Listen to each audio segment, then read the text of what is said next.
you. I think it was brilliant lunch, and I'm happy to invite after this lunchtime to the stage Asgard, Micromole, Ramses, RockSafe, and Visage project representatives. Please feel warmly welcome to join me.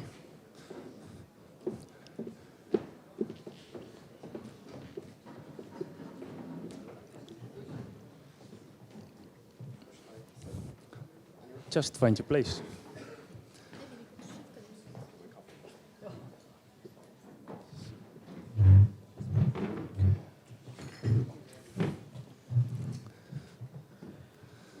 So for the second part, first of all, as you can see, our team is a little bit upgraded.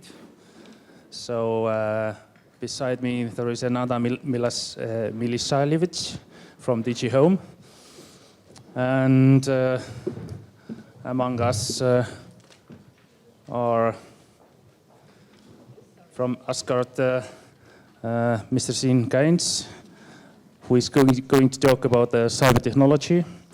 Then we have Mr. Michael Butz from the different innovations, what can be done in the drugs section. Then we have Mrs. Michelle Camina,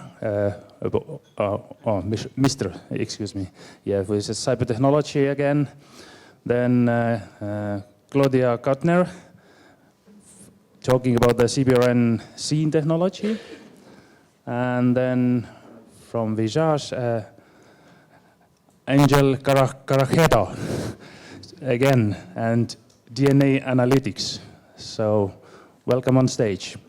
And as previous time, let's do so that a short overview of the project, 5 to 10 minutes, as shorter and compact and precise as it's possible. And then we are opening floor for the questions. So let's start from the Asgard, please. You can use, yeah, you're the first, yeah, thank you. Okay, how long do I have? Yeah, but I've got like 3 slides, I think. Good afternoon. I hope you've all had some coffee. I just finished mine. I'm not the project coordinator. The project coordinator is a chap on my team called Dr. Juan Laraiza. He's just not here today because it's actually a holiday week in Spain at the moment. So he's getting a few days off now, and I'm getting a few days off when I get back. The Asgard project, let me just flick through. Quite a monster. It's 33 partners. 12 million euros in funding, not exactly 12 million euros. We left 3 euros with the European Commission. 33 partners, of which 12 are law enforcement agencies. There's a mixture of forensic science institutes and also relevant organizations or units within law enforcement agencies, national law enforcement agencies that are dedicated to intelligence. Intelligence for organized crime, and intelligence for counterterrorism. There's also some LEAs in there which are concerned with policy or horizon scanning, trying to predict what their policing needs might be or policy needs might be 5, 6, 7, 8, 9, 10 years down the road. Just a little bit, I'm just going to describe the way the consortium is constructed because that's actually quite important. As I said, there's 12 law enforcement agencies as partners. There's also at the moment another 25 law enforcement agencies, INLETS, EMFC, and a few other organizations, Europol, EC3, Interpol, both in Lyon and in Singapore, are on the expert advisory group. Those law enforcement agencies, although they don't have funding in the project, they're actually part of the consortium in a sense that they have access to the project results from day one and after the project.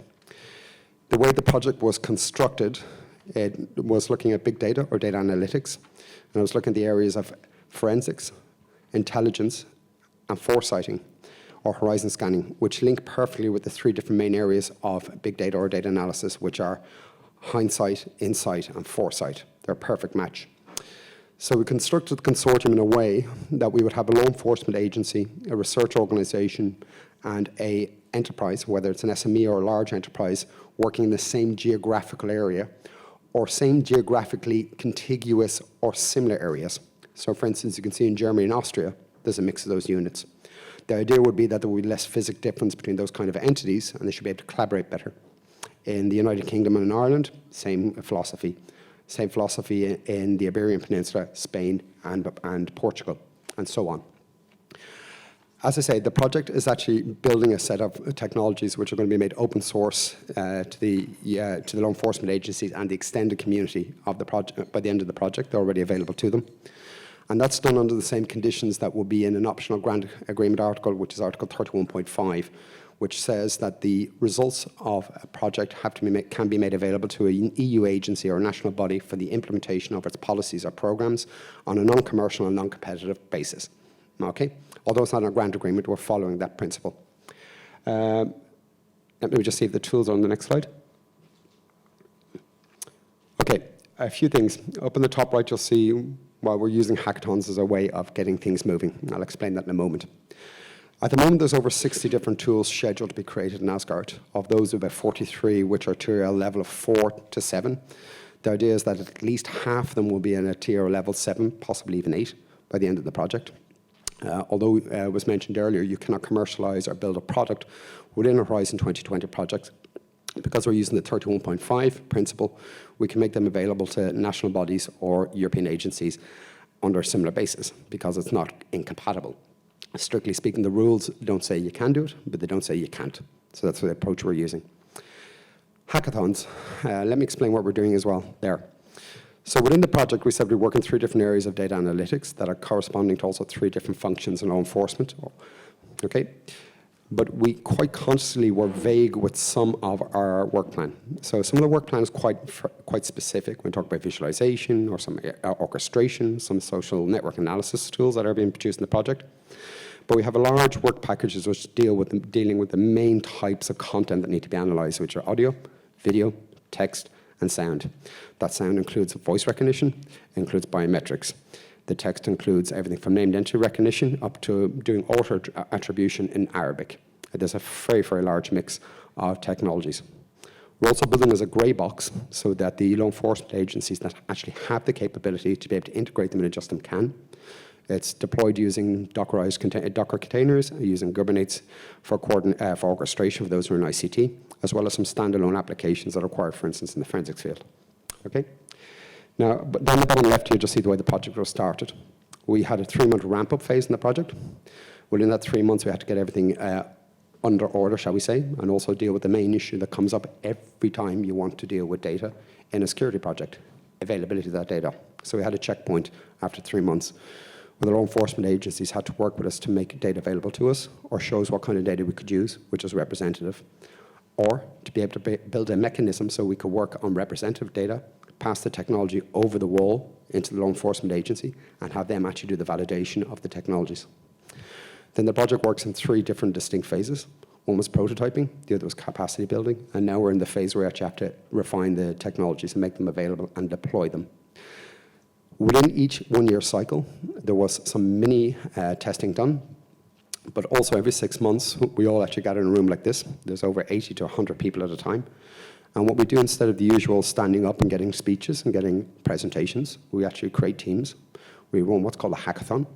We actually get the LEAs to put a challenge on the table either before the meeting or on the day, and we try to build some tools rapidly that can actually try to do some of the analysis or some of the investigation that they require. Now, the reason why we're doing that is not because of the technologies that actually come out at the end. That fosters innovation, it fosters cooperation, and it fosters a lot of innovation on the margin where there's actually LEAs and research organizations and companies that are beginning to do things outside the project, external to the project, because of the confidence and relationships being built up. So the project, when the European Commission issued the topic, the work program, they talked about using open source concepts. Most people took the approach of understanding it had to be made available under an Apache-style license or an MIT license, free technologies.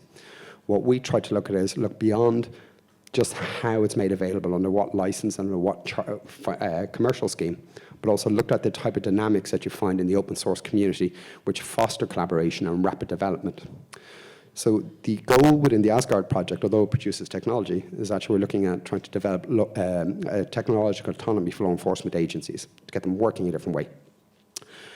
We're moving into the last third of the project now. One of the things we've begun to notice is, although we built the project to try to not have silos, one of the conclusions at a recent meeting just 2 weeks ago is we do actually have silos now. We actually have silos based on capability and function. But those silos are bigger silos. There's silos, let's say, between the Low Countries and France, between Germany and Austria. So it's not all bad, if you understand me. It's both good and bad. We have got the collaboration going and breaking up the lower, smaller silos, but the silos are bigger now. But we still have to focus on that at the end of the project.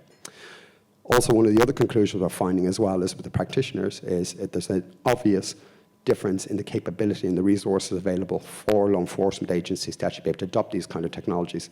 And that's proving still a battle and a challenge that maybe a research project can't do. And it's actually something that's organizational. It's something that the behavior in the organization has to change to do that. And that comes with resources, planning, training, available expertise. And I think that is all I have. That's it, yeah. Okay. Thank you so much. So for the next then, Micromole, and Michael Betts, please. Good afternoon.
famous name for the projects. It was already used in FP7 time, but for the innovative cities at that time. Okay. But I think today we will talk from the another aspect. Yes, totally a different aspect. So thank you, I'm Michele Carminati, a postdoctoral researcher of Politecnico di Milano. And today with my colleague Esteban from Università Complutense of Madrid, we present RAMSES, which has the goal of developing an internet forensic tool for analyzing money flow of financially motivated malware. In other words, the objective of this project is to develop an intelligent platform able to help law enforcement agency to investigate cases of financially motivated malware. For example, banking Trojan, ransomware, and so on. So this project started in September 2016 and will end in August 2019. And it's composed by 10 partners coming from the academia, in particular 5 universities, 3 law enforcement agencies, and 2 public sector companies. So, if we can go to the next slides. Okay, thank you very much. So, the RAMSES project had 3 main goals, which correspond to the 3 main phases of the project. We started from the so-called methodology advanced phases, in which we try to meet the requirements of law enforcement agencies to the requirements of existing forensics tools. In other words, we tried to meet we did an ethical impact, social and privacy studies in order to create and design a tool that was able to answer to the requirements to the law enforcement agencies. The principal output of these phases was the design of this platform. The second phase was the RAMSES implementation of the platform. And in particular, in these cases, thanks to the requirements and to the whole things that law enforcement agencies asked to us, we were able to develop this platform we represent in this big picture.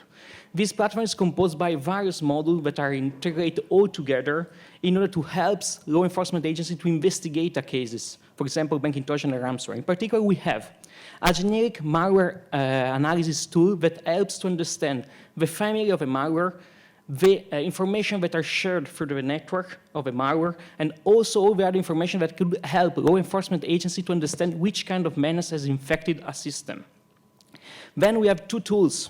One for analyzing banking Trojan in order to understand the target of infection, for example, a bank, a financial institution, and also the information that are injected into a page and are stolen from the user. Another tool that this platform integrates is a tool that allows to track Bitcoin payments. This tool is based on a set of heuristics that allows to aggregate and cluster different Bitcoin addresses in order to understand if are related to the same entities and try to understand if are related to the same malware infection. In addition also to this tool, there are other tools that helps law enforcement agencies to analyze all the files that are injected by the malware and also all the files that are injected inside the page, for example, by a banking Trojan. And in particular, we've developed 2 tools, one for image manipulation analysis in order to understand also the source of an image, and steganographic tools in order to understand if a malware has injected information inside images or maybe the infection is inside these images. Besides this other tool, we also collect information from law enforcement agencies about infection of their own country. And we want to allow with this platform the collaboration between law enforcement agencies. Besides that, we also add a tool that allows to crawl other sources such as the darknet, the Synth, the Shodan, or the Reddit websites in order to try to correlate all this information all together. So the main point here was not to create a platform that simply integrates all this information, but try to correlate all of them, allowing the law enforcement agency to analyze from an infected machine to all the files that are related. Think of, for example, the case of a ransomware infection. When a ransomware infects a machine, it will start to encrypt all the files, and it will show to the user an image that contains the Bitcoin address. So what law enforcement needs here is something that allows to analyze the image, extract the Bitcoin address, analyze the Bitcoin address in order to understand if it belongs to a known infection, and also analyze this sample of malware to extract all the information it's needed. In this case, by simply submitting this sample of malware to the RAMSES platform, law enforcement agencies are able to extract all this information in one turn and correlate all this information, thanks also to the OSINT crawling. The last phase of our tour is the so-called operational demonstration. So what it did was to, and this is the phase in which the project is currently right now, was to make 3 pilot projects in 3 European countries in order to let law enforcement agencies to be trained to use our system and also to simulate some cases of investigation that helps us to understand the power of our platform. Thanks. Thank you. So for the next RockSafe, and again, how to approach to the CBRN scene without human power. Okay. Yeah.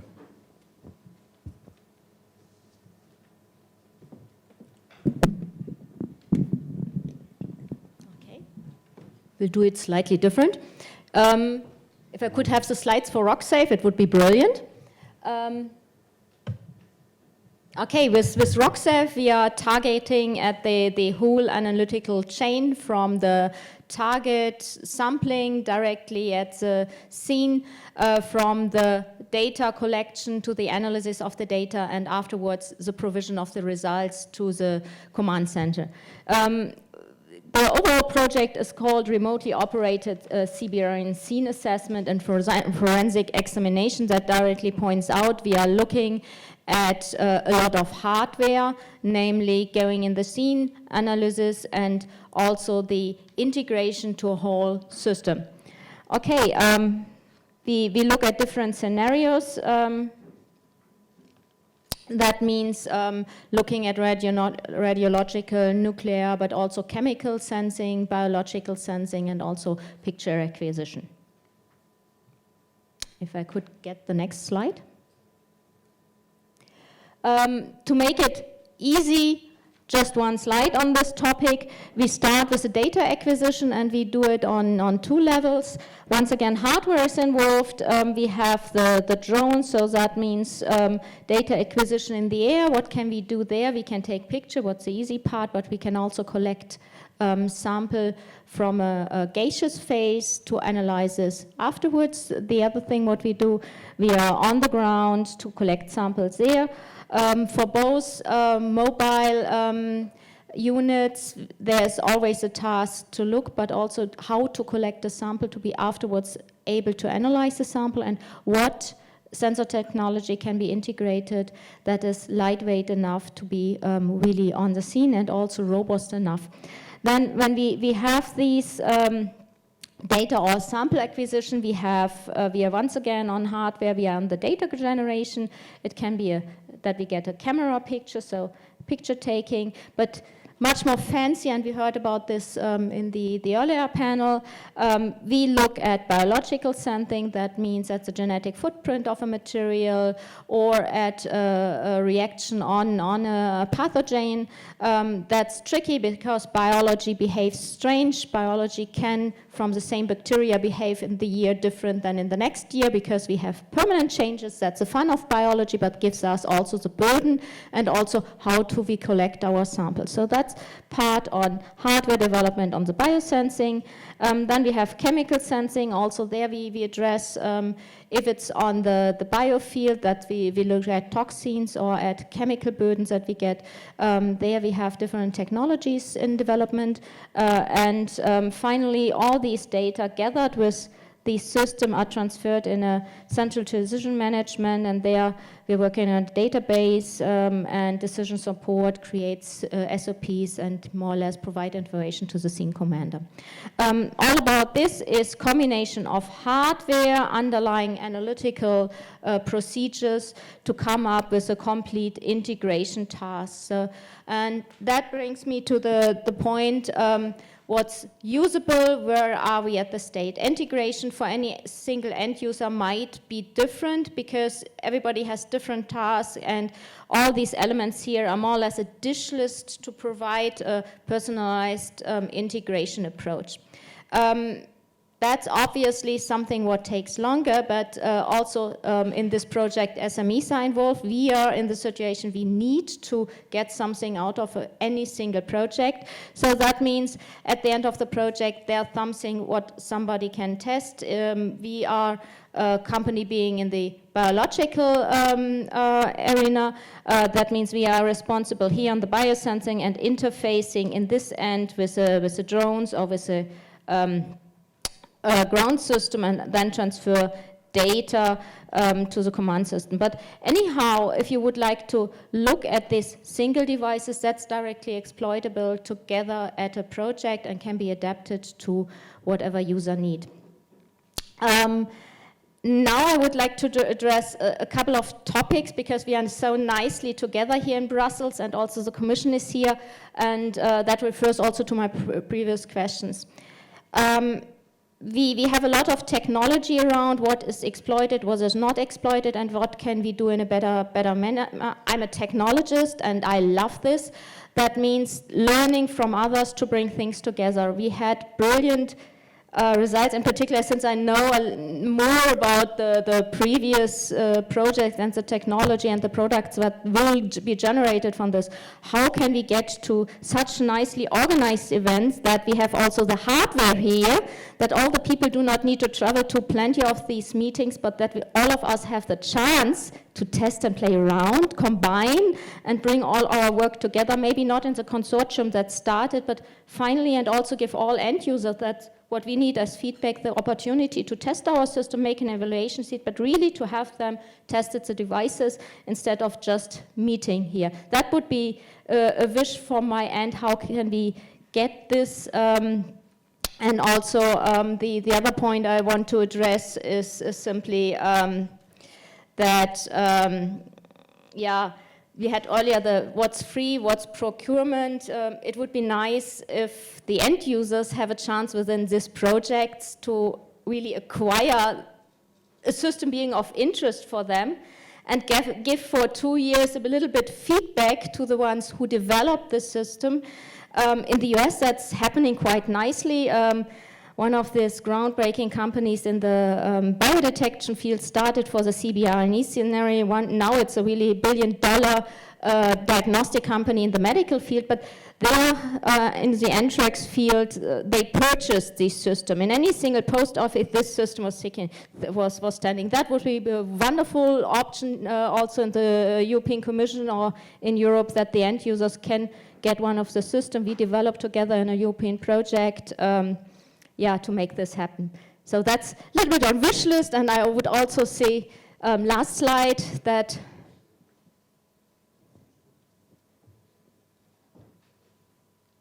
does it work? Okay. Their institutes are together with small companies, with larger companies, and we have also the end users involved there, and we invite you, obviously, to test our system. We, as company and a chip shop, everybody who is interested in biodetection is happy to come to us in Jena, or we come with a system. It's portable, and that's a biological lab of the future in your pocket. Obviously, an instrument belongs to this as well. So at least we are able to show something on such a trade fair. And if you are interested to test anything, please let me know about this. We are happy to get into discussion there. Thanks. Thank you.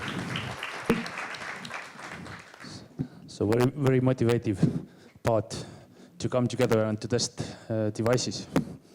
Yeah, Dream of every schoolboy.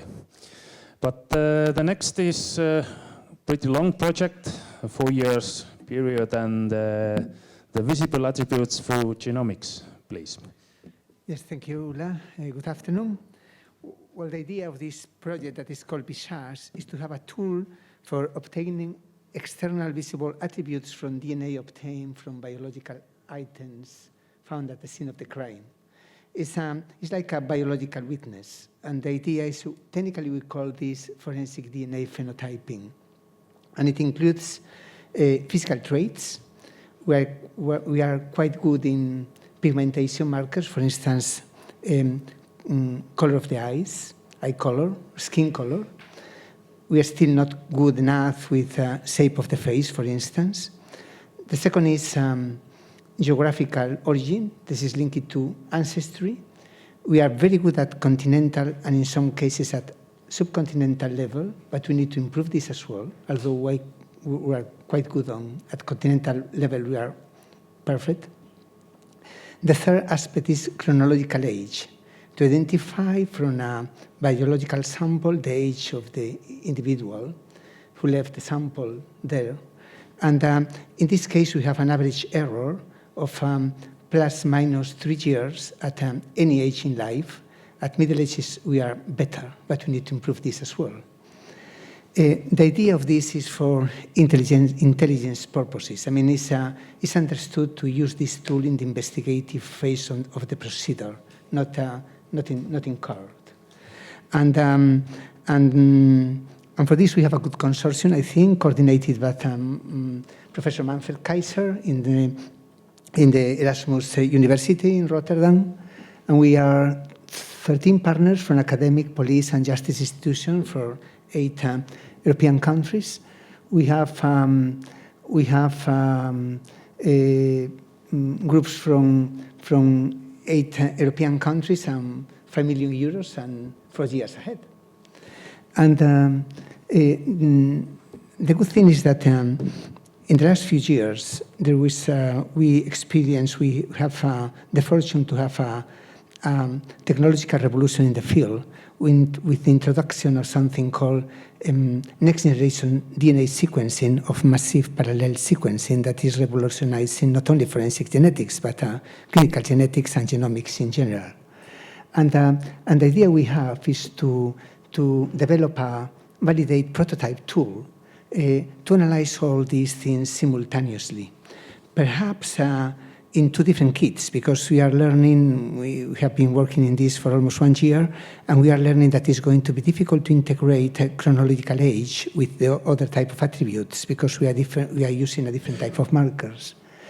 Also, the idea for this is to design an interpretation framework, including a prototype software for the statistical analysis and for the police labs to have probabilities for any type or sketches using a tool that will be based at the end of the day in probability. And also the idea is to transfer this to the industry, and we have contacts with global industry leaders in the field. The advantage is with the introduction of these new technologies, the field is more competitive. As I mentioned with Ulla previously, we have almost a monopoly of a company, and now there are more competition on this, and we have good contacts. As well, because in the group there are police and labs, our idea is to implement this in real case work and to try to transfer this as soon as possible. And finally, perhaps one of the most important aspects are the legal and ethical issues. This type of approaches are not allowed in all the European countries. In some countries it's completely allowed. For instance, Spain. We apply, for instance, geographical origin in the 11M bomb attacks for first time for geographical identification of the people who committed the crime. In other countries, for instance, Germany, is more difficult. The reason is that the type of markers we are using for this are coding DNA markers, and in some legislations, the use of this type of markers is forbidden. For this reason, one of the first things we have done, and the information can be obtained from the web page of the consortium, is to analyze the regulatory landscape of forensic DNA phenotyping in Europe. In some countries, the legislation is changing, but we need to promote as well an ethical and legal reflection on that. From my point of view, there is nothing unethical on this approach, but the problem we have sometimes is that the legislations are not allowing this in some specific countries, and we need to stimulate the debate and to make reflections on that. That is also to be an important part of the project. And that's all from my side. Thank you so much.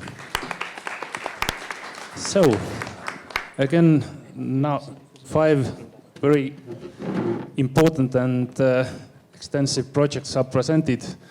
We are a bit sorry that we gave you so short time, and obviously it needs much more time for each project to learn it more deeper.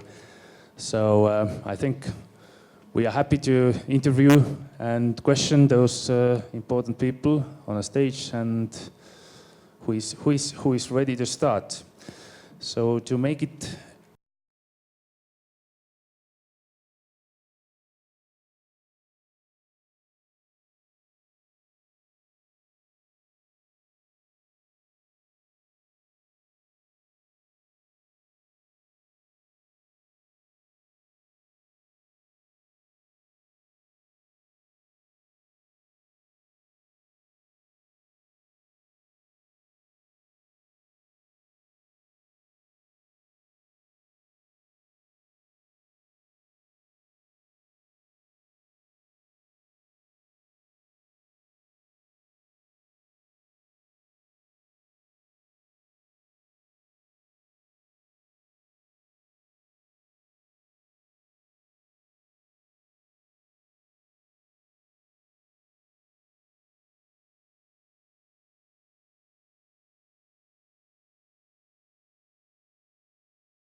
So moving forward, I would like to invite the next panelist to the podium, the Balt4Dex DNA Access 2.0, Memo, Shuttle, and Telefi.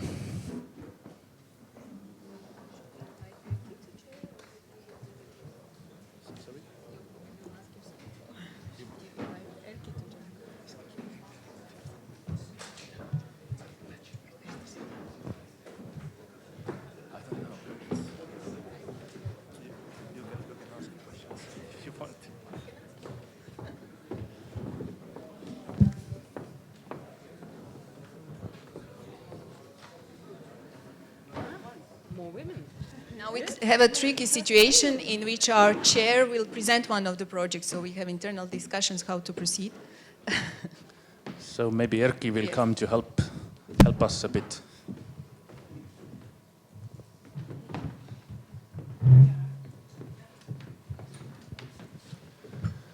So I hope that you are not tired, and we can go further with the last and the most newest projects.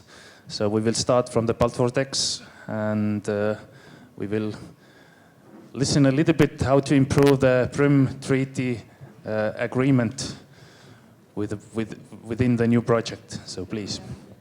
Good afternoon.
And the next one is Project Shuttle.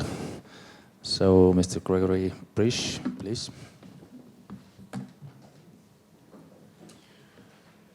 Good afternoon. I'm Grégory Briche from the IRCGN, the Forensic Science Laboratory of the French Gendarmerie. Today I would like to present you a new project in which I'm involved, the Shuttle project, aiming for the conception of a toolkit for microtrace analysis.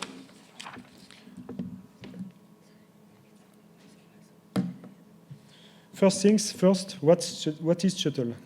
This is a short for scientific output unified toolkit for trace analysis by forensic laboratories in Europe. It is a project logically financed by the H2020 program, where 8 institutes and forensic labs have teamed up to develop a toolkit which will make more objective the microtrace analysis. Why do we need such a toolkit? Let's take a peek on the current process.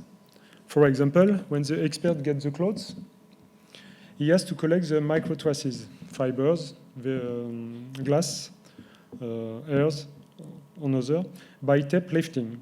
Then scan the tape and determine which microtraces are relevant. If we found something relevant, he has to extract the trace for further analysis. You may have noticed that everything lands on the expert eyes. There are some shortcomings doing that. In fact, it's time-consuming. There is a risk to damage the microtraces by extracting them and to miss something due to damage. So we need to enhance the current methodology with more objectivity and a method less hazardous for the microtraces. I propose you the Shuttle toolkit.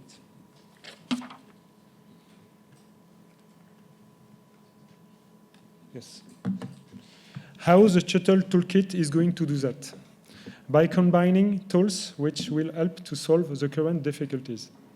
Each of them, as well as their fluent interaction, is required for optimal operation. The tape, of course, will be changed to a microscopic grade tape to use it directly on the new toolkit or the future toolkit. The toolkit will consist of an automated microscope which acquire and do spectrometric analysis on microtraces. An algorithm will process the image acquired and classify the different types of traces present. Every data obtained will be compiled in a database with a search algorithm which will help to generate a pattern recognition procedures, allowing the searches for similar samples in database.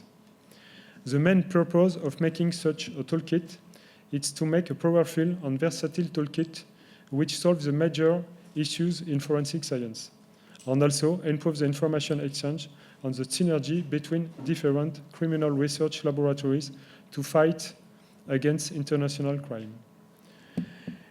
If you want to know more about the project, you can send us an email and also consult our website. And I want to say that we have various leaflets for promote the project. And I announce that we have Info Day, the 2 last day of January, the next year, of course, in France, near the Charles de Gaulle airport. Thanks for your attention. Thank you very much. And the final project is Telefy, that will be introduced by Yllar Lanno. So now you understand how small country is Estonia. Every Estonian has 3 hats. So, yeah, okay. The Telefy project is beginning to start 1st of January next year. So at the moment we can just be proud that our proposal was accepted by the Commission and the grant money is given, the contract is signed. And it's about moving towards the comparison of facial images. So considering the fact that currently there are a lot of devices and different kind of technology coming or already available to capture facial images, then it's somehow taking over the market of the forensic investigation of the biometric samples. In Estonia, we have reached to the level where the DNA results return is quick, and therefore it was stressing fingerprint examination work so much that we are in a position to develop new fields of identity examination. So we have a plan to educate fingerprint examiners to learn also facial images. And this was an initial phase of the idea to start to understand what kind of value the facial images can bring for the whole European community. In our proposal, we were talking about the outcomes of the project first with our neighbors. Therefore, you can find Finland, Latvia, and Sweden across Estonian two participants. And finally, we had a good contacts to the Netherlands, where firstly was introduced the biometrics authority or NGO who was dealing with the facial images already several years. And at the end of the day, we were signing a common agreement with the police forces in Estonia. They are also responsible for the border guard activities. So investigation starts immediately from the borderline. Ourselves, together with the Finnish National Bureau of Investigation inside of the Finnish police, then Latvian State Forensic Science Bureau under the Ministry of Justice, Netherlands Forensic Institute, and Swedish Police National Forensic Center. So if we can get the next one.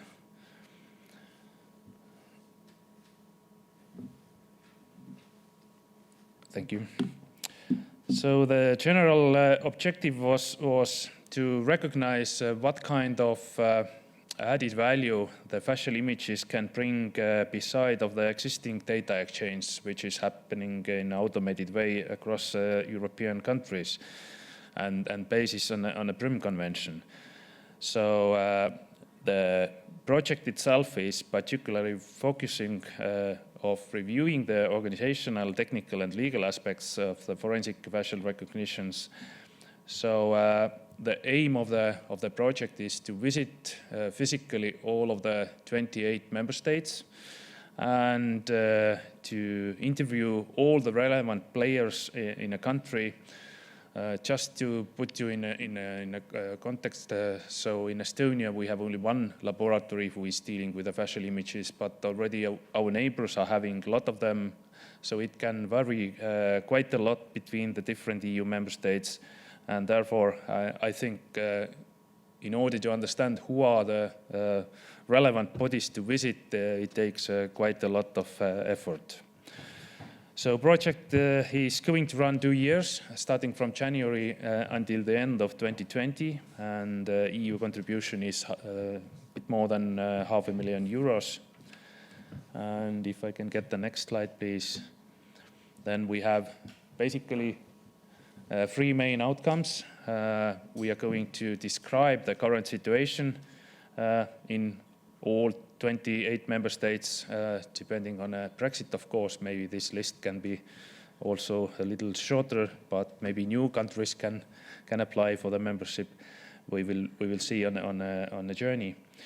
So second outcome is we are trying to conclude some recommendation or advices for the Commission itself, whether is it really rational, and if yes, then in what way the facial images can become one of the new and another modality beside of the current DNA and fingerprints in order to identify the suspects or criminals or terroristly minded people.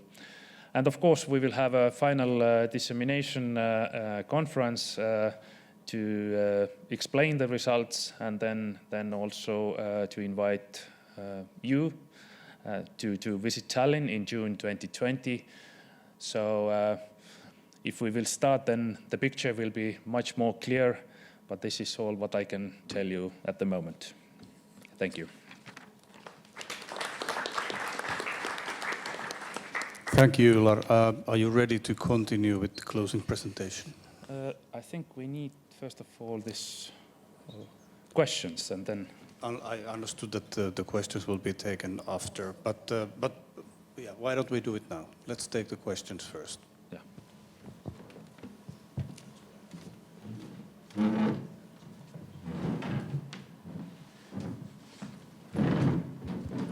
So, we have once again five presenters here.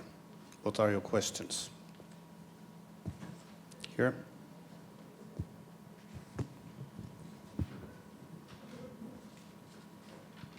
Thank you. I have a question for Ular, the last presenter, in fact.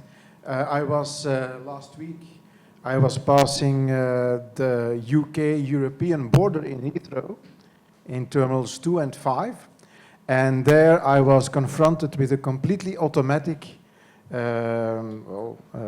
information processing system for crossing the border, because normally when you cross a border, there's this guy that sits in front of you and he takes your passport and looks at you and looks at your passport and then asks you some pertinent question like, why are you coming to my country?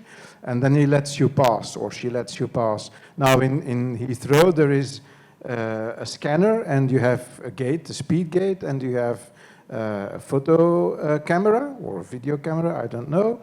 And you scan your passport and you look at the camera and the gate opens. So this is not for forensic use, but rather for border control. But I can imagine that they had exactly the same questions, the same kind of legal and ethical problems to solve. So have you made any, and now I'll come to my question finally, have you made any provisions of taking up contact with these border police guys, because they seem to have solved every ethical and legal problem that they could identify with this kind of automated identification based on facial recognition? Yeah, thank you for the question. I think, first of all, we need to understand, are we going to compare one-to-one or one-to-many? And in terms of border guard, it's basically comparison between your biometric identity document. So it's one-to-one comparison. And there are several legal possibilities. One of them is just to compare the individual, to identify the individual. And another thing is to search the person from the larger databases. And our plan is to visit the countries and to see in what kind of data sets currently criminals' data is recorded, stored, and how this is regulated. And based on this overall overview, there might be some common conclusions and harmonization ideas. Further questions? Yes.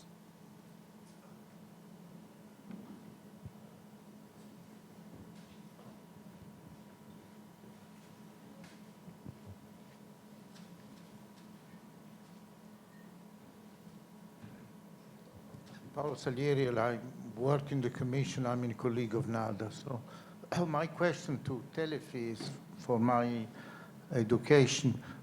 You have in mind a voluntary environment through which this extra information is provided between one country and another country? Because you mentioned the PRUM before. So you are trying to promote a benefit to share information on a voluntary basis that is not in place today? And then I have another question.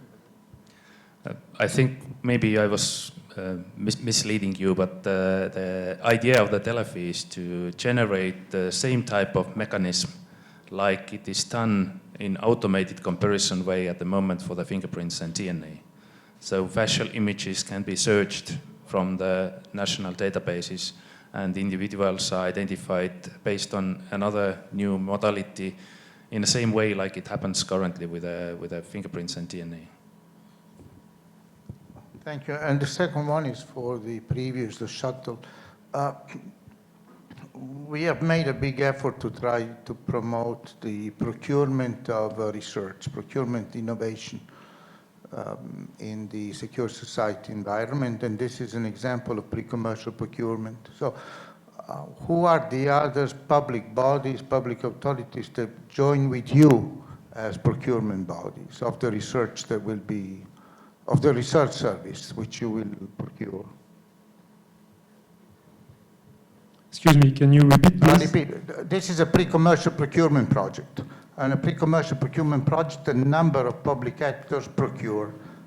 You procure a research service in order to have available something which outperforms what is available today. So a number of authorities jointly gather, because this is a requirement in the framework program to have at least 3 authorities of 3 member states together.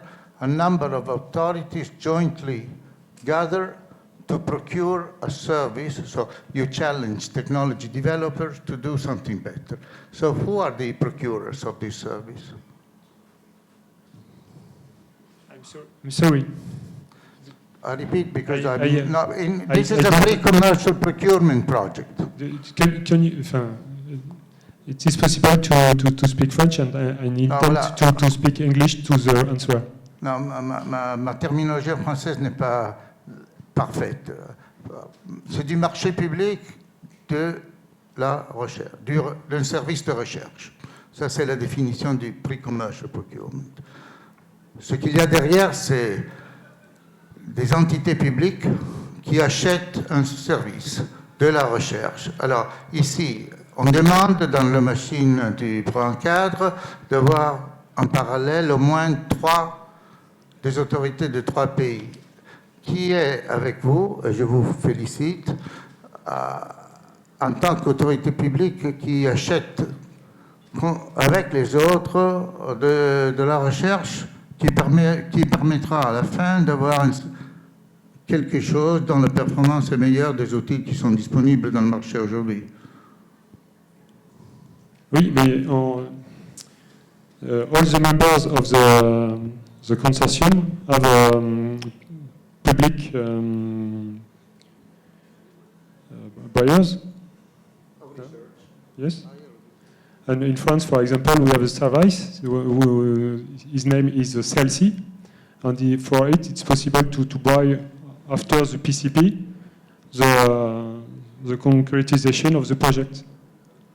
But actually, I don't know if it's possible for each country's members of the consortium.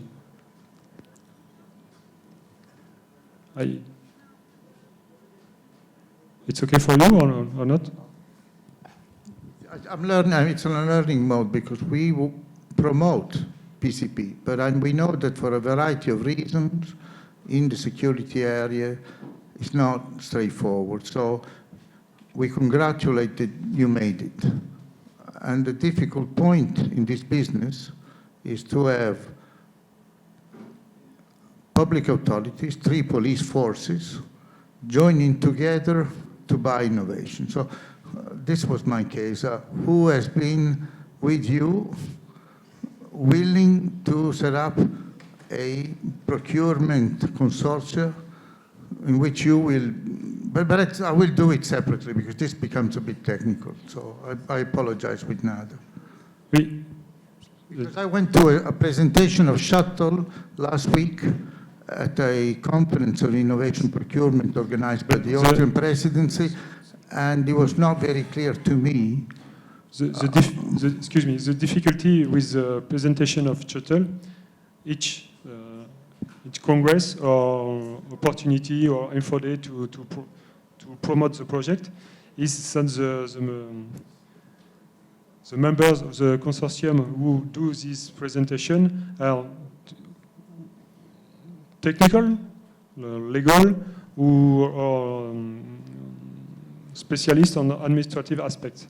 And it's fair to present to have a member of the consortium who is capable to describe with the project with the good idea and the idea for all the consortium.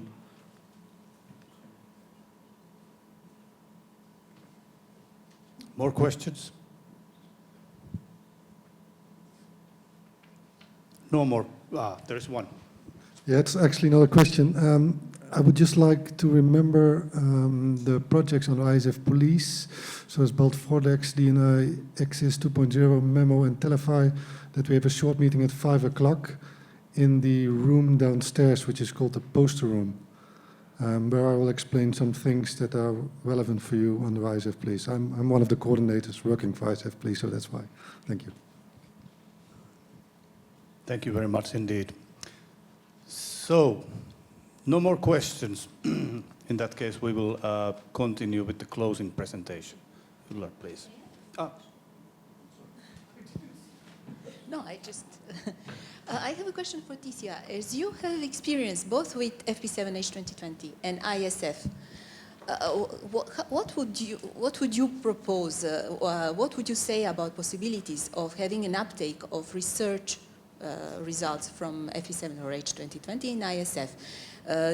Because that's what you more or less did. How straightforward can that be? Do you think it's a good way, or you? Well, how do you compare the two possibilities of financing?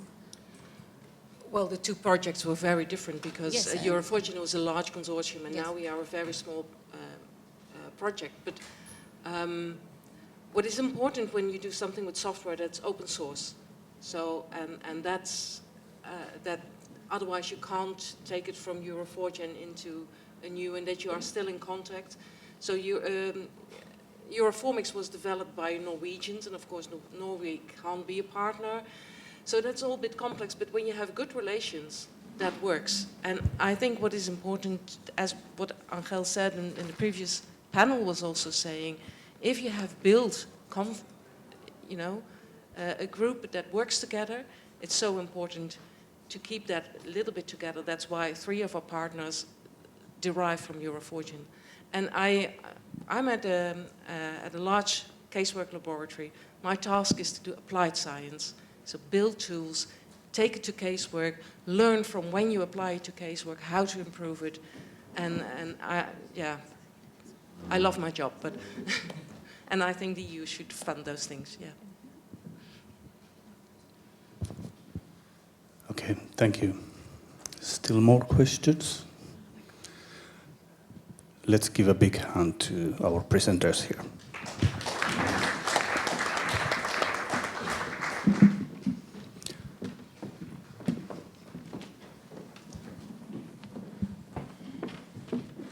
Ulla, please. So the part from my side is now with a hat of MC, as currently also I'm as acting chairperson of the standing committee who is dealing with research and development and innovation. So if there is coming some slide also, then it's quite interesting to stay on a stage and to listen the presentations, and at the same time to balance the ideas of our own network. And it brings you to the different confusions. First of all, you can understand that one network where I'm belonging, it's quite massive enough, having on board 69 laboratories from the 35 countries, sitting also in a cabinet of EU country director chair. I can understand that 28 is one of the composition who can somehow enjoy the grants, which are motivating and starting the engine of the work. And also among those 28, they are not qualifying. 2 are somehow step aside if we are talking about the internal security funding. So I think it's quite interesting from the one point of view, as I was starting in 2006. So before the FP7 was beginning, we were participating in several projects in FP7. Now I'm involved in Horizon 2020, and I can also see a small window through what is visible, the idea of European Commission and European Union itself. So if we can now take the next one, then I was trying to realize in one certain element where we are at the moment. So first of all, looking behind and looking at the history is always good. Learning the lessons from the previous activities and not making your own mistakes, as was said once today, is a second good habit. But one thing what was always facing me in conjunction with Horizon 2020 was the understanding that there are plenty of several financial elements which are in one or another way connected with the forensic science. And it depends on an evaluator side only, are they accepted or they are refused. And talking about the ENFSI network itself, we have 4 brilliant partners from the academic side, outstanding universities, and we can deeply rely on their ideas and plans in conjunction with the research and innovation. Nevertheless, it's a quite small part among the ENFSI community itself. Taking from the other side, what Erkki was saying today morning, that the backbone of ENFSI, who is generating this scientific output, is pan-European working groups, 17 of them. And the influence of those working groups is quite remarkable, but at the same time, they cannot enjoy the innovation and research grants as ENFSI organizations. It should be presented via the domestic organizations and in conjunction with the audience in today's room. So therefore, I think that one of the things that we have to really learn in the next steps, how to get more close to the innovation research funding with the help of academic partners, with the help of NGOs, and why not to have close by us also smart and innovative startup companies or major industry partners. I think this is pretty crucial effort what should be done, first of all, to get to the trust level which is needed. And it reminds me quite well one sentence what was said in the Interpol cybercrime conference, that what is the difference between the criminals and law enforcement? The both are dealing with a lot of data, and criminals are sharing a lot of data, but they don't trust each other. Law enforcement trust each other quite a lot, but not sharing enough data. So this is my feeling, that in the next phase of financing, we really need to care and share more than current moment. And therefore, I think the partnership between the academic partners and the forensic science institutes as one part of the forensic, let's say, scientific approach is vital. Taking into account that we have several other countries in EU where the system is different, like, for example, Czech Republics, they have 50% of the forensic service providers are privates. And by taking this chance now to tell about the UK, then UK is completely private. So we have to take into account that one certain style or model will not apply to all of the member states, and some adaptation moment is definitely needed. But I was trying to, in fact, in a coffee breaks, some of the decision makers to understand that the aim to catch up with the US industrial, let's say, boost and development, and the idea to bring to the market a lot of money in a coming period, it needs also adequate response resources. And already today, I was feeling a little, I would say, internal disappointment for the project leaders who were running huge projects, that this project is difficult to handle And even if there is enough money available to supply, then there might be a problem with the workforce and also the leadership force in order to run adequate projects. So starting from the first investment element, if you can put me a next slide. It didn't increase in the next period of coming time. So already, I think starting from the June until the end of 2020, we have some idea what is going to be happen in 21 and 27. But one is for clear that 305 billion euros is dedicated to the Justice Multi-Annual Financial Framework. If you can put me a next one. Then Innovation and Research Council is declaring that 97.6 billion euros are dedicated to the Horizon Europe. So if you are putting me a next one. Then, of course, there are pillars as in current moment, and we can easily recognize two of them, which are somehow interesting for the forensic society. It's inclusive and secure societies and digital and industry part. So if you're putting a next one.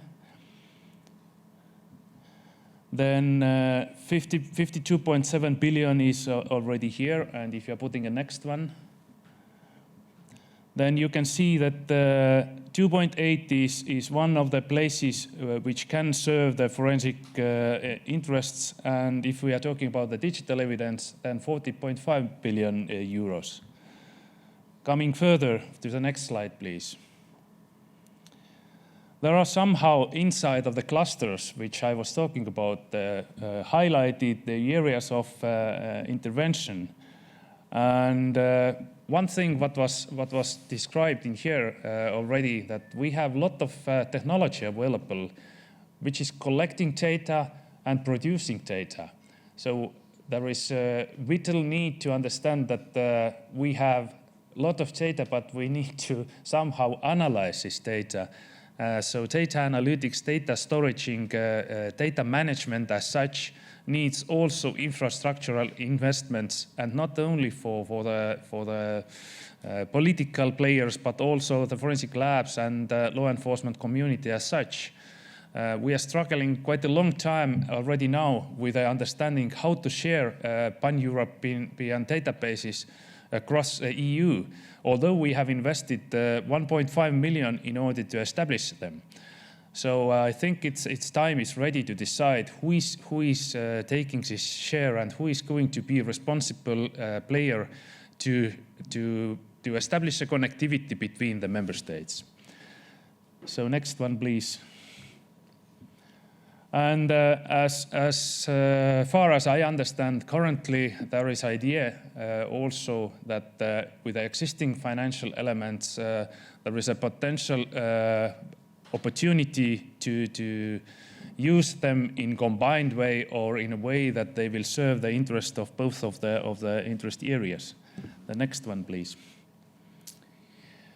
Today we have talked about the partnership between the forensics and defense. And if you are taking into account that also defense side is increased, then I'm not aiming that this all is meant for the forensics, but I'm pretty sure that we have a common interest also by developing certain monitoring technology. And if to step again to the CBRN, this remotely controlled devices, then I think it's interest of both of the areas. So next one, please. 27.5 in total. Our own domain, internal security fund, is going to be almost double higher. And of course, it's not meant that everything is going to the NGOs and somehow selected networks or groups. But if you're putting a next one, please, then you can see how this is shared. The first 1.1 billion euros is given to the central agencies. And the next one, please. And 1 billion is meant for the new thematic facilities, and 1.25 billion initial allocation to the national programs. I didn't want to bother you with the big numbers of money, but I was just aiming to bring you to the common package of the availability.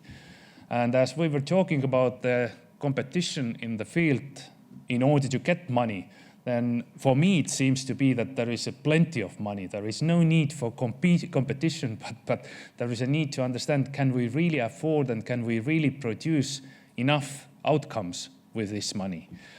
There is still quite a long time, what is until the 1st of January 21. And I think smart people as we are, we need to concentrate now how to work together, how to concentrate the focus points, and what will be happen with this money in our rooms and in our countries and in this room in 2027. This is a countdown of the birds, and we have still time to produce an excellent plan in order to achieve all what we are planning. So we will put the next one, please. And next one, I think. So that some of the key objectives are already described. They are not, of course, all of them, and there is left a little flexibility inside of the current plans.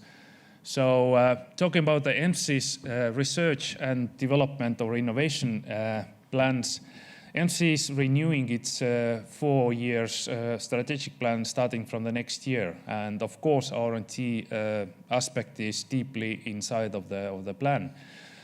After that, there is a plan to establish a certain roadmap for the milestones, what we need to achieve as a common network. But as today there was described also another body which is called Law Enforcement Working Party, then behind of the Law Enforcement Working Party, there are 16 official networks dealing with some certain specific aspects. So I have a feeling that in some certain elements, we have already overlapping activities, like, for example, European Firearm Expert Group behind the Law Enforcement Working Party and Firearm Expert Group, Pan-European Expert Group inside of the European Network of Forensic Science Institutes. So in order to, again, to make fruitful outcomes at the end of the period, there is a need structurally to get more close to each other. And the next one, please. So digital transformation, I'm not putting too much effort in here. If you are putting the next one, then you can see that the investment in this field is remarkable. And if the new technology is arriving, then of course the defense side and also investigation side need some arms. Otherwise, we are deeply behind of the criminals, and therefore this area is getting more important in the next period. So next one, please. And neighborhood about around the European Union. ENFSI itself is 35 countries, Council of Europe, and it's exactly the composition of the countries which are surrounding European Union. And if you're putting a next one, then you can see that in this domain, there are also plenty of resources available for the forensic players. It might be a consultancy, it might be a bringing best practice to those levels, to those countries. It might be sending expert groups or doing some training exercises on those groups. So everybody has some certain category and some certain aim to come together with us. So next one, please. And I'm not going to spend time in here, so next one, please. What is the aim of ENFSI? ENFSI's aim is quite simple. Every technology is getting old maximum with 3 years nowadays.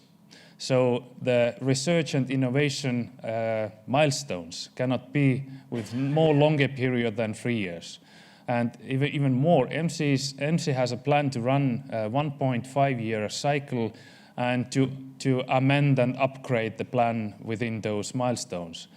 It doesn't mean that it's a complete network is moving and changing on this moment, but at least R&D composition of people and this group is trying to,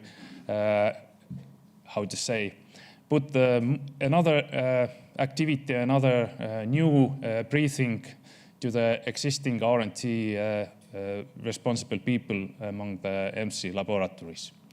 So this was all what I was aiming to present to you today. If you have any questions, then I'm happy to answer to those. Questions? Shocking silence.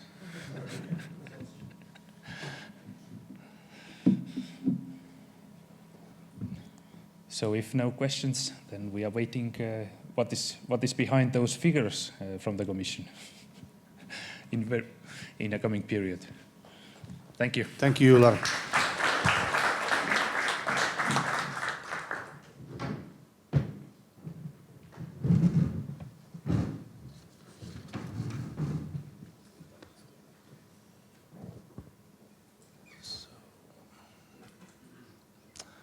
So we are 5 minutes ahead of schedule. So what we are doing for the next? We are going to conclude everything or wrap up? Or is there anybody in the audience who would like to say something?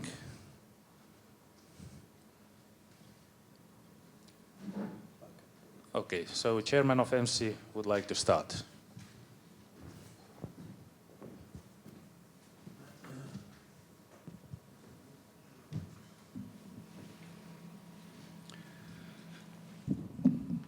Okay, thank you. It was really a great pleasure to be here today because I was so impressed of all the presentations. I have a history of being involved with these projects for more than 20 years. And of course, I'm comparing the current situation to the one in the past when I started and I was personally active.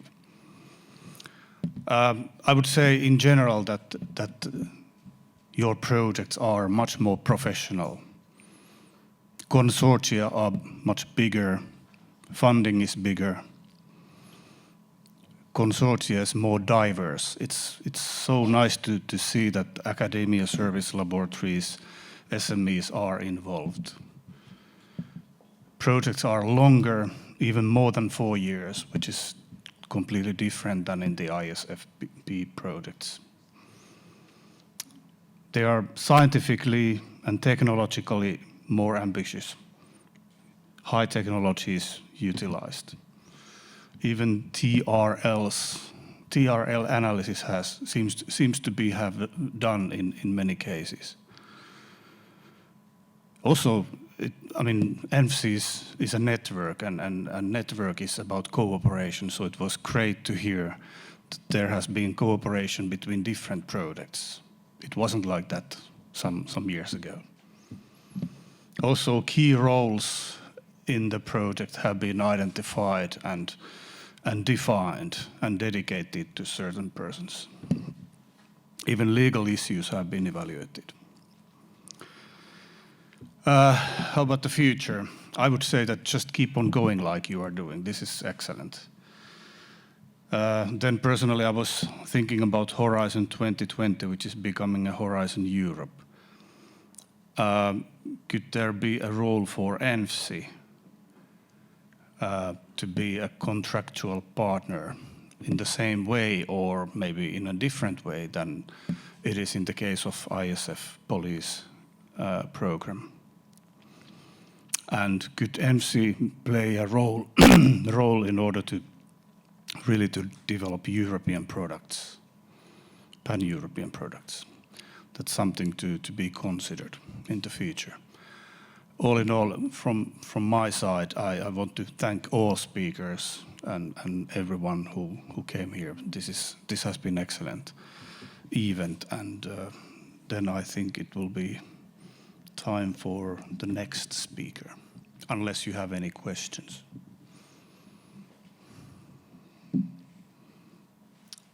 Thank you.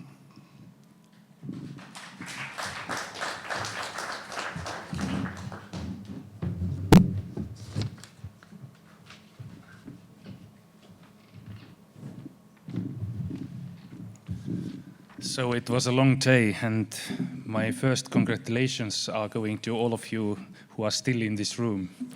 So I would say that even lunch and coffee break didn't destroy our composition so much. The day was wonderful, and starting from the beginning, I was laughing a bit that it's a new welcome for youth, so we should start from the beginning again. Catherine from the DG Home was explaining to us the importance of different things.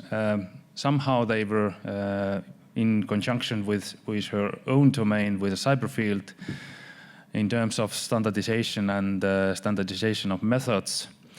But also she was pointing out the EFSA action plan and 6 actions which are still on its way next 2 years. And mainly she was pointing out the accreditation of the activities, the need to get some kind of common level done in Europe so that the evidence can reach the borders, and it means also that some kind of certification need is laying on a personnel, at least at the minimum level, who are dealing with the forensic services. So she was also mentioning three main aspects of the field itself, that forensic is integrated way of working between the member states. It's not anymore only the domestic business.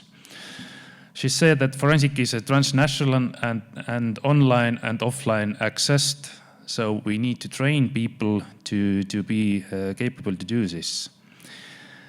Also, she said that the shared information for making progress with interoperability and using our excellent database resources is getting more important. But of course, she was also putting a finger to the privacy issues and data protection if we are going to share the data across Europe. Important was also to keep in mind that the evidence should keep its legal value. And second thing was for the trust to release evidence to the other countries. In continuation, Erkki was telling about the ENFSIS network and activities. So only one thing what is maybe crucial for you to know, that this effort done in ENFSI working groups, it's not only the remarkable achievement of 27 countries. If we are counting down all of the countries participating on activities on ENFSI expert working groups, then you can reach to the level of 150 pan-global countries. So as you can see, the input of external players is quite high. Second thing is what Erkki was mentioning, that we have an excellent platform in every third consecutive year, which is called European Academy of Forensic Sciences. And at the same time, it pumped to my mind that the CIPOL has the same type of conference, which is called R&T Conference of Policing. Somehow I can see that we have a common interest and common fields what we can share and present on those conferences, even by doing it in the same moment and in the same way, or just dividing half a day for the forensic laboratories and half a day for the policing itself. And important was also the information sharing aspect, that Europol was happily ready to accept all of those plus 13 non-European countries to access to the intranet via the Europol or European Platform for Experts. But at the same time, we are still struggling like GIFT's CBRN with a problem that they are not so happily taking the responsibility to accommodate the pan-European forensic databases, which are anonymous and having only inside forensic data on their own backyard, and to store them in Europol servers. I truly hope that just collecting data and being available to share his data, it's not only the responsibility of the project presenters. Taking all together, 7.6 million was coming to the EMSI wallet in order to work out best practice manuals, proficiency tests, and pan-European databases so far, but a lot more. There are, if you're taking year by year, then our projects per one program is between 15 to 20. So counting together 7 years, you can see that there are a brilliant number of outcomes inside of EMSI, and I'm pretty sure that it's not so known for all of you. Coming to the panels, from my side, it's a glorious applause also to all of the presenters. I know that how difficult it is for you to, first of all, to find the people who are happily sharing the pan-European idea, which is accepted by the Commission. Secondly, to find the consortium to overtalk all of the directors who should sign the agreement. Secondly, to keep constantly motivate those people within 2 or 3 years periods, more brave people, even more 4 years. And last but not least, to write excellent report and to expect that the audit can come after 4 years period when you probably don't remember what was done years before. But still, there are brilliant examples of different projects with more than 30 partners. And if you're counting the countries, then remarkable number of countries, of course. But again, if you're concentrating the essence of those projects, then they are mainly related with the development of the new technology, getting new capability of the existing investigation areas, or generating new training parameters or competency models for the existing people. So I think even by knowing that the training is quite important for the people, and having in mind that from the policing side, CPOL is one of the providers of training, but taking into account that only one participant from each member state can attend the training, then I think this can be one of the elements what is vital to review if we are planning the resources for the next year. Different kind of sensors and different kind of protection tools in order to save our important labor force and then people were presented. Remarkable was also the investigation of the wastewater. I was witnessing one interesting presentation also from the Finland, and which might give you another aspect of the wastewater as such. So beside of the explosives and drugs, in Finland they are also studying constantly the base level of the stress hormones. So if the community is getting more stressful, then the ratio is increasing. You can learn the delivery rate based on the female hormones. You can learn of the soaps and shampoos, how well the hygiene is taken by the community. You can learn from the different kind of artificial sweeteners, how many diabetes patients are nearby. So the water itself is a miracle. You can really find much more things from this water, including anabolic steroids for the non-professional sportsmen and etc. So it was pumping to my mind that if there is an energy problem, then we have still plenty of solar, and why not to connect to this really nice sensor, one small battery on a ground level, and you have plenty of energy to supply for the sensor itself. So, and of course, we have new coming projects. I'm truly hoping that these are not the projects like developed from the leftovers from the last fiscal period, but they are really fruitful products for you to step over to the next period of the funding. So I think this DNA part is crucial, taking into account that one DNA can tell you in coming period a long book about the person.